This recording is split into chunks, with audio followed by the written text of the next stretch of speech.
Hello, welcome back. This time I will be reading from October Dreams, a celebration of Halloween, which is a collection of short stories and Halloween memories about Halloween. Some are fiction, some are the author's actual Halloween memories, like this first one, which I will read, called A Moonlit Night with Rats by Elizabeth Engstrom.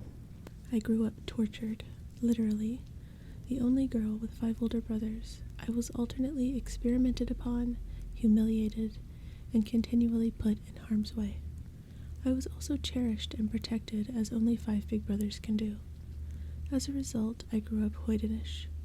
I envied my brothers' physical prowess, their lithe grace, the easy way they handled snakes, guns, and beer. I tried to be just like them, but I wasn't. I was a girl, plump, uncoordinated, easily scared, not at all athletic. When we were little, my mother always made them take me with them. I loved it. They hated having a little sister tag along, and they tortured me for it. I loved that too, in a way. The Halloween when I was 13, too old for trick-or-treating, too young for the beer busts, 2 of my brothers, the closest to my age, the 2 most vicious, got together with 2 of their friends in our backyard. I was inside, getting the candy ready for the neighborhood kids, looking out the patio doors at them with envy as they lounged around on the lawn furniture in their sweatshirts and jeans. I had budding breasts and lank hair and was so self-conscious I didn't even want to look at those brothers because they were always teasing me and doing it in front of their friends. Just at twilight, as the doorbell began to ring and our little dog barked every time as if it were a fresh surprise, Rob, my 15-year-old brother, came in and asked me if I wanted to go out with him that night. Suspicious, I asked where. To the dump, he said, to shoot rats. With them? I asked, pointing at his friends who were watching us through the window. Yeah, Rob said. Van wanted me to invite you. Why? Rob shrugged. Figure it out. Did Van like me? I was staggered by the thought, and hammered by the implications. Sure, I said. I'll go. I looked outside, and Van smiled at me. He didn't seem so bad. I grabbed my jacket and handed the bowl of candy to my mom. I'm going out with Rob and Christian, I said, then didn't wait for her questions or her protests. I'd learned how to handle the parents by watching the brothers. Van opened the back door of Mike's beat-up black Chevy for me and hopped in next to me. Rob got in on the other side, and my other brother Christian got in the front with Mike, and we took off. We had always gone to the dump when we were kids. It was within bike riding distance, and it had awesome scavenging potentials. One time, I found a perfect antique oil lamp, but the boys broke the glass. One time they came home with a shoebox full of green snakes, and they smuggled it past Mom into the basement. The next day, the box was empty, and they threatened me with death if I told. I never did. I hadn't been back to the dump in years. It was full dark by the time we parked, and Mike handed around a 6-pack of Fosters. I sat quietly in the back, feeling the heat of Van's body next to me, listening to their easy laughter and smelling their testosterone. I drank the beer, which tasted mighty fine, but it wasn't long before the inevitable happened. I had to pee.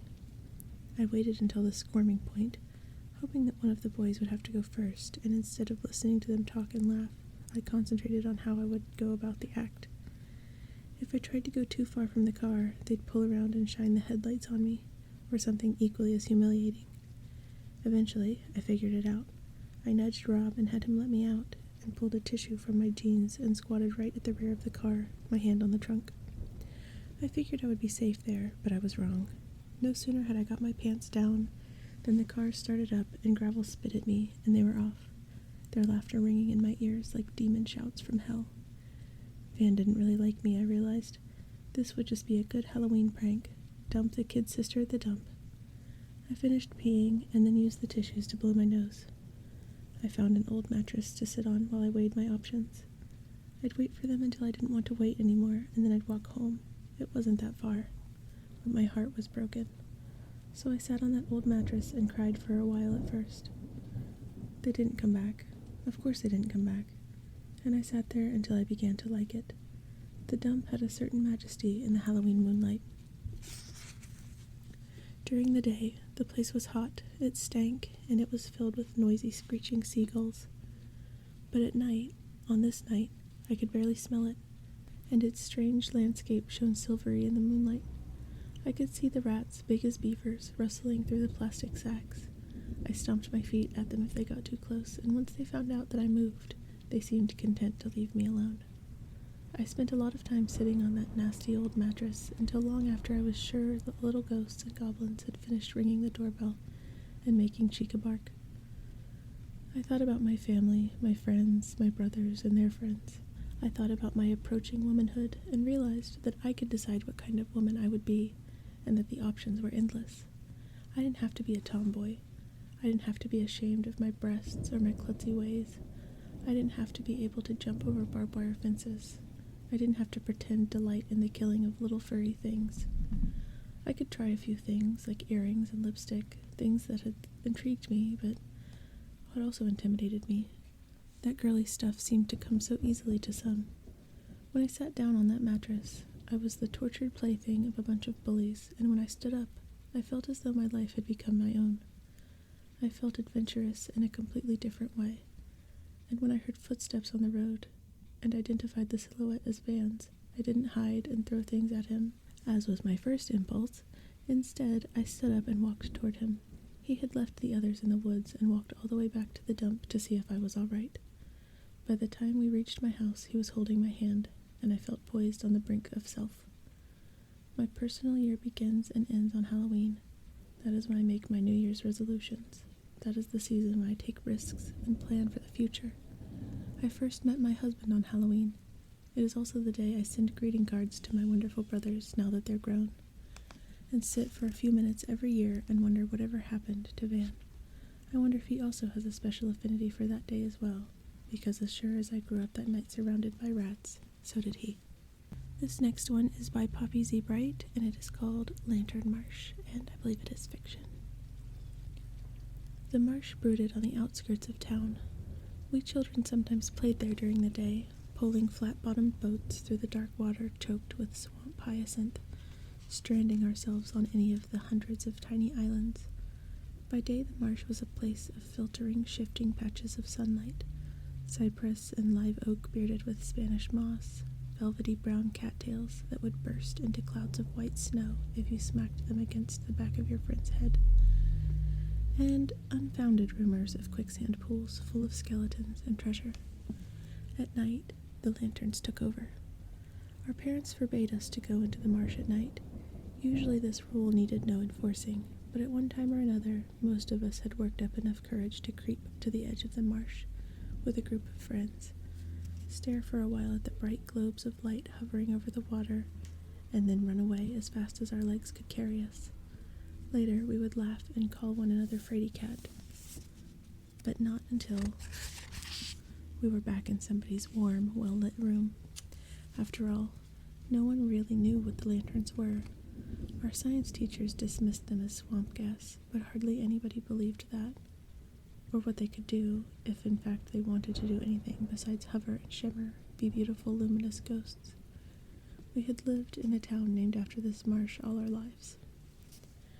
Our first encounter with Mr. Prudhomme, and the first indication I had that Noel was perhaps not entirely sane about the marsh, took place on a Halloween afternoon when we, Noel, Bronwyn, and me, Phil, were all 10 years old. School had let out early that day. By some obscure tradition, Halloween in Lantern Marsh had always been a big occasion for the kids, maybe just because there wasn't really much for us to do the rest of the year.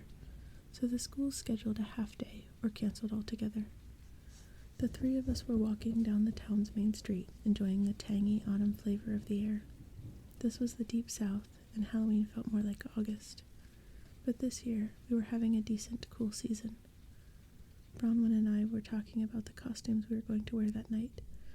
Noel, who never went trick-or-treating, walked silently along beside us, hands shoved in pockets, thinking his private thoughts. Suddenly, he stopped in his tracks and stared across the street. Look, there he is. We were used to Noel's intense reactions, but this time we had no idea who he might be reacting to. Who? I asked. Noel jerked his head toward a shop door on the other side of the street, where a tall, red-haired man stood talking to the shopkeeper. That's George Prudhomme, the guy who runs that building company, Marshwood Development. He's a fucking bastard. No, said Bronwyn. Well, he is. He owns half the land the marsh is on. Last year, right after Halloween, he told my mother I'd been trespassing on his land. I didn't even go into the marsh. I was just watching the lanterns like I always do, but she bawled me out anyway.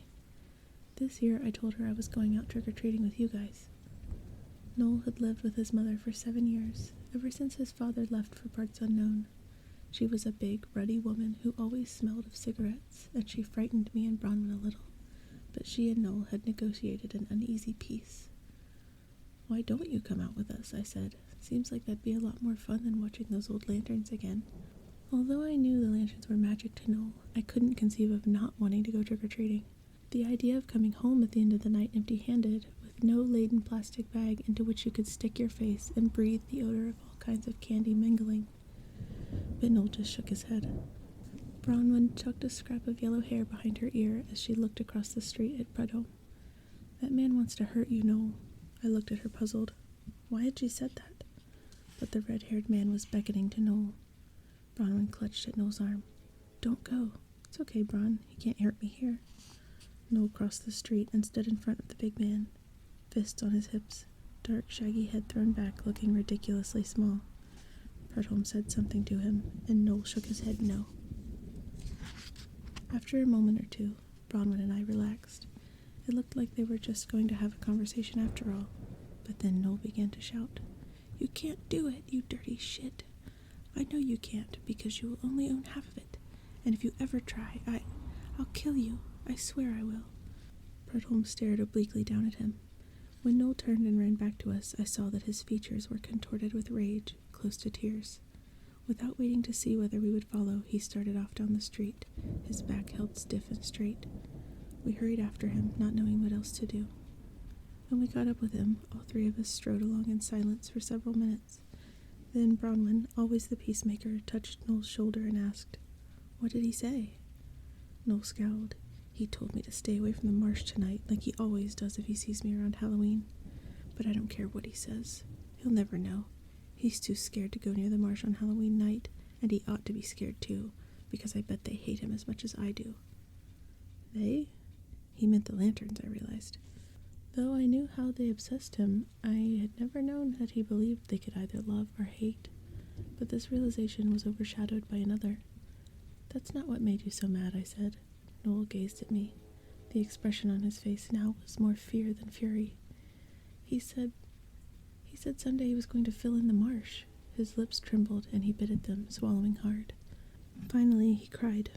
And well he might, for Noel had lived at the edge of the marsh all his life. His house was closer to it than any other in town. Ever since Bronwyn and I had made friends with him in the 1st grade, we had been familiar with his fierce hatreds and equally fierce loves. His wild plans that always seemed to work, the mixture of sadness and rage that always seemed to linger just below the surface of his eyes, and his utter refusal to go trick-or-treating on Halloween night. Instead, he would sit for hours at the edge of the water and watch the lanterns as if they were his own personal light show.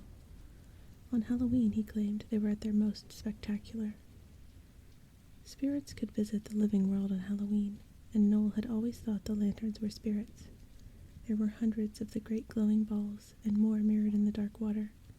They darted and showered sparks, and made the whole marsh glow, and most of us had grandparents or other older relatives who assured us that anyone foolish enough to go into the marsh on the spirit's night wouldn't come out again. Noel brushed off all these warnings. He didn't go into the marsh on Halloween, he only wanted to watch. He was never able to explain this to the satisfaction of me and Bronwyn, who loved our conventional, costumed Halloween as much as any other kids. It took us a few years to realize that Halloween was a time of magic for Noel too, magic far more potent than ours. After the night's adventures, we crept to the edge of the marsh with the taste of candy in our mouths and the smell of burning pumpkin flesh still trailing behind us. Bronwyn was a yellow-haired fortune-teller rattling loads of costume jewelry. I was a black-masked bandit, marred by my mother's strips of orange reflecting tape. We would never have gone alone to the marsh on Halloween night, but knowing that Noel would be there, we felt protected somehow. "Noel," I whispered into the darkness. Something white rose up behind a tree.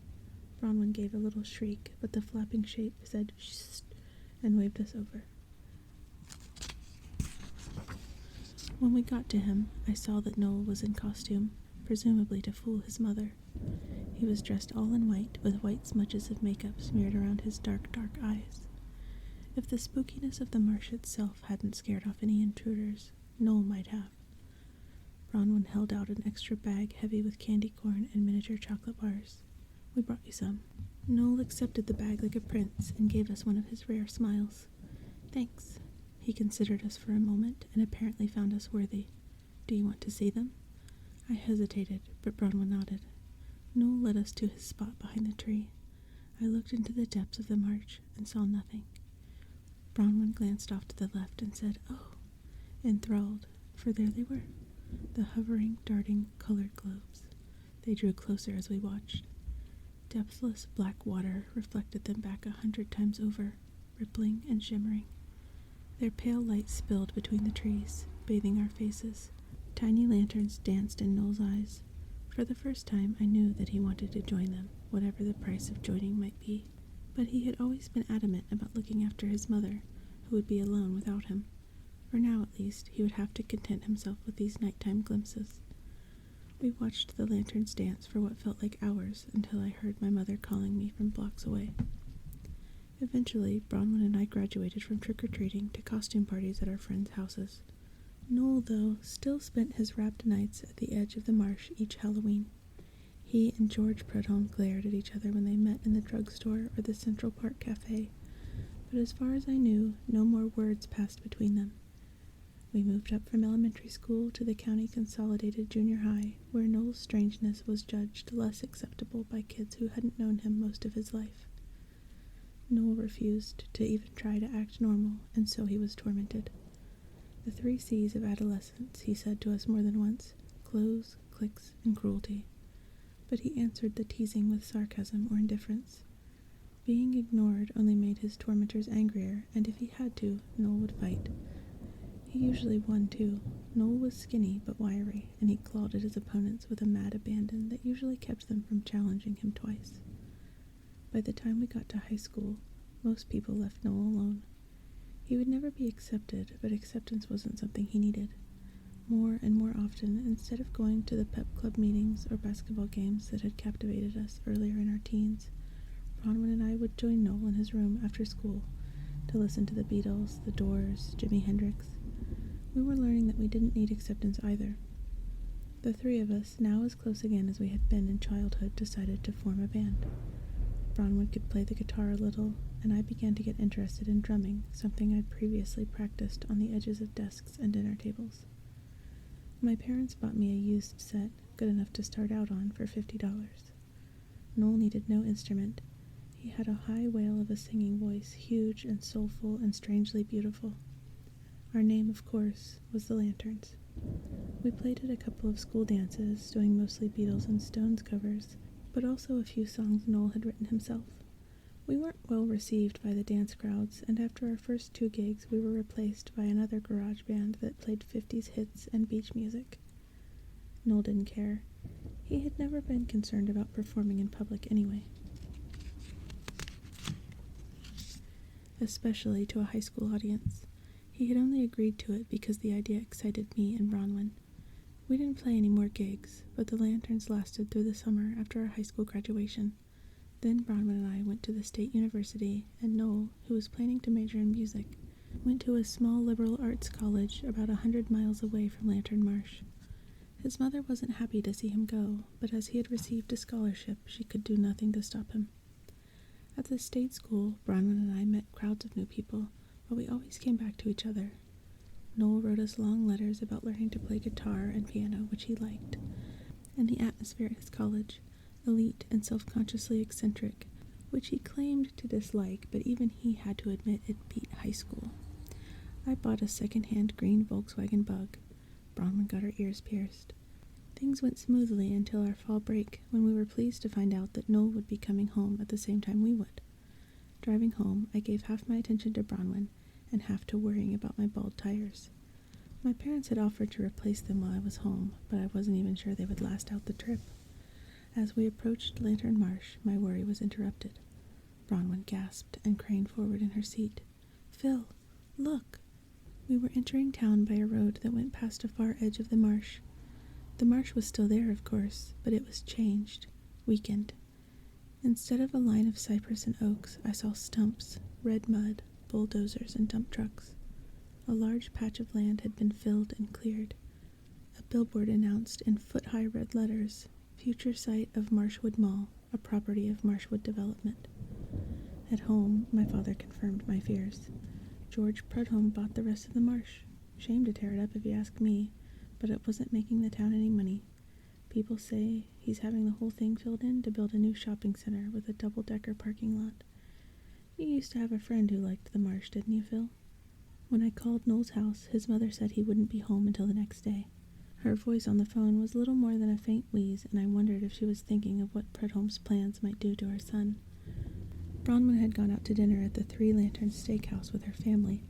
My mom had fixed a welcome home meal of pork chops, mashed potatoes, and strawberry shortcake, all my favorites. I wasn't able to enjoy it much. My parents could tell I was worried, but they thought it might have something to do with school.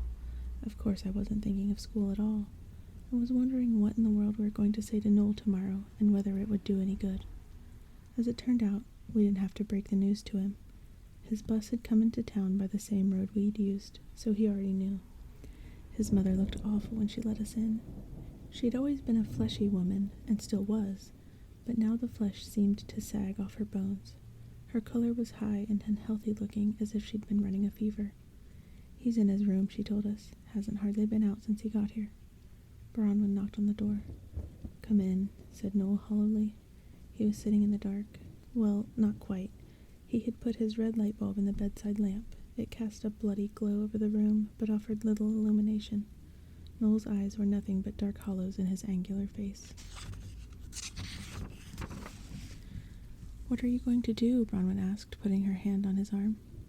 "Kill Prudhomme," he said without fervor. 9 years ago I told him I'd kill him if he ever tried this. Now I've got to do it.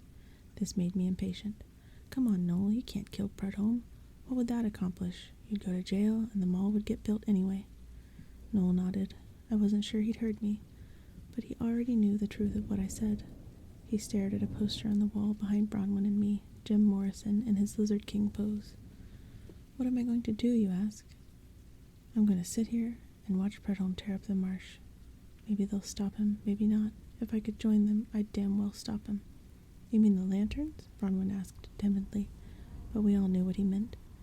Noel had always wanted to join the lanterns, to become one with them, but his mother would be alone in the world without him.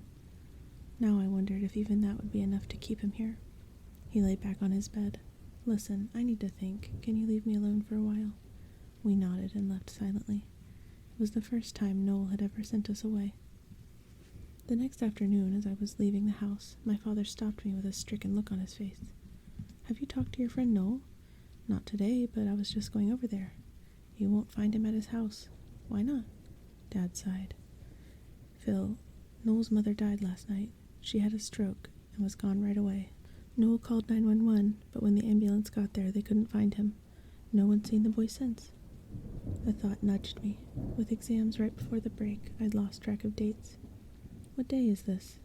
"The 31st, my father said, and I couldn't believe I'd forgotten." "Bronwyn!" I yelled, still half a block away and glimpsing her yellow hair through the foliage that masked her front porch. Soon we were running toward the marsh where it came closest to Noel's house. We hunted up one of the flat-bottomed boats we hadn't used since we were 12 or so. Awkwardly, too heavy for the boats, we pulled through the edges of the marsh, calling Noel's name. He could be anywhere, but I wanted to find him before nightfall, because now that his mother was gone, there was nothing to hold him here. It felt as though we covered miles of the marsh, sometimes pulling and sometimes just letting the boat drift, starting with hope at every bird song and frog ripple. As the sky between the trees deepened to twilight, our courage failed. We dragged the boat back up onto solid ground behind Noel's house. Blocks away, we heard the shouts of early trick-or-treaters. Something white rose up behind a tree. "I came to say goodbye," said Noel, as he had been years ago. He was dressed all in white. There were no theatrical smudges of makeup around his eyes this time, just dark circles of exhaustion. He'd been up all night, I could tell. "I knew you'd come here, but I can't stay long. I couldn't go without saying goodbye." "Don't go," I said. "You know I have to." He leaned toward Bronwyn and kissed her lips. Then he turned to me, and I hugged him as hard as I could. I might have been able to hold him back at that moment, but I didn't try. I let him go. "Goodbye, Bron." "Phil," he whispered, and his voice broke just a little on my name. Then he stepped into our little boat and, standing easily, pushed himself away from the land. He was far better at it than we had been, shifting his weight with the water. He knew this marsh so well. Soon the boat was invisible through the moss-fringed trees. We could just make out the white form of Noel guiding it between the shadowy hammocks of grass. The lanterns flickered in the distance. We could tell when Noel reached them because they began to dance. Their colors grew brighter, as if disturbed at the intruder in their midst. Bronwyn's hand tightened on my arm, and I covered it with my own. Noel began to sing to the lanterns. At first, his voice reached us like a thread of leftover summer breeze, faint but sweet. Then it grew stronger, and though I couldn't make out the words, I knew Noel had penned them himself. His voice was hoarse and high, more gorgeous than ever. In it was the Arcadian splendor of the marsh and its spookiness, the joy it had brought him, and the anguish he felt at losing it, the pure golden glory of the lanterns themselves. It was a tribute and a plea. We could see his tiny form in the distance, the lanterns surrounding him, weaving around him, dancing to Noel's song. "Now! Now! Now!" I heard him shriek, and the lanterns suddenly grew brighter than we'd ever seen them, so bright we could not look at them. We turned away, shielding our eyes from what might have been a small supernova in the heart of the marsh. When we looked back, the blinding light had vanished. Noel and the lanterns were gone. No one in town expected to see Noel again. They figured he'd either gone back to his arty school or drowned in the fabled quicksand of the marsh on Halloween night, and no one outside of our tiny circle much cared. But a week later, just before Bronwyn and I were due back at school, Lantern Marsh discovered that one of its more solid citizens had gone missing. The police wouldn't do anything for 24 hours, so Marshwood Development organized its own search party. Rumor had it that things hadn't been going well at the company, and perhaps they were nervous. They had reason. Before the day was out, they found George Prudhomme hanging from the heavy limb of an oak tree in the middle of the marsh, his thick neck stretched by hemp, his red hair shivering in the wind. Some tried to call it murder and blame it on the vanished Noel. There were plenty who recalled his hatred of the man, but his foreman at the company said Prudhomme had refused to go into the marsh for days, and the pharmacist revealed that he'd filled a prescription of strong sleeping pills for Prudhomme. General consensus was that the man had been afraid of something. And who could they blame for the bulldozer whose engine suffered irreparable, impossible rust damage overnight, or the fire that broke out at the offices of Marshwood Development, nearly killing a file clerk? Prudhomme's vice president told the local newspaper, "We're superstitious, but we're not stupid either. Marshwood Development has sold the entire parcel of land to the federal government to be turned into a wildlife sanctuary. It's a beauty of a tax write-off." My father, an accountant at the paper, told us the man had actually said a wet dream of a tax write-off, and my mother nearly choked with laughter at the dinner table. As for me and Bronwyn, well, on the night before we had to return to school, we took a walk along the deserted main street of the town. We passed the doorway where Noel had shouted at Prudhomme, the drugstore where we had read horror comics and eaten ice cream, the school where Noel had taken his torment like a stoic. We deliberately avoided Noel's empty house and the marsh near it, but as we were about to turn down the street that would return us home, Bronwyn stopped and tilted her head. "Listen," she said. We both listened. We stood together on the dark street corner and listened for a long time, until a cold wind began to run its fingers under our collars. Bronwyn shivered and tucked her arm under mine. We went on our way, not speaking of what we had heard on the corner. Far away from the direction of the marsh, we had heard faint strains of eerie, lovely music.